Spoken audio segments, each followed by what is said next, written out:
حضرت ابو ذر رضی اللہ عنہ روایت کرتے ہیں کہ رسول اللہ صلی اللہ علیہ وسلم نے فرمایا، اللہ تعالیٰ کا فرمان ہے کہ تم شب بروز خطاؤں میں بسر کرتے ہو اور میں تمہارے سارے گناہ معاف کرنے والا ہوں۔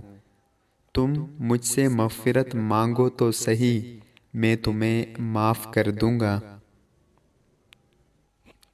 رسول اللہ صلی اللہ علیہ وسلم نے فرمایا، تم میں سے کوئی شخص بھی تھوڑی سی نیکی کو معمولی نہ سمجھے۔ اگر نیکی کا موقع نہ ملے تو اپنے بھائی کے ساتھ خندہ پیشانی سے مل لیا کرو، یہ بھی نیکی ہے۔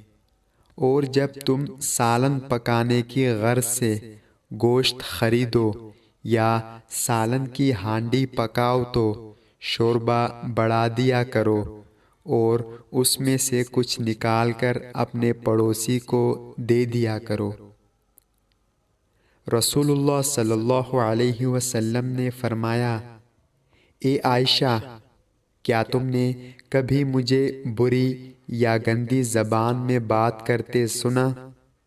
یاد رکھو، قیامت کے دن وہ لوگ اللہ کی نظر میں سب سے برے ہوں گے جنہیں لوگ علیحدہ کر دیں، ان سے کنارہ کر لیں تاکہ ان کی فحش زبان یا گناہ سے اپنے آپ کو محفوظ رکھ سکیں۔ اللہ تعالی ہم سب کو ان پیاری حدیث پر عمل کرنے کی توفیق عطا فرمائے، آمین یا رب العالمین۔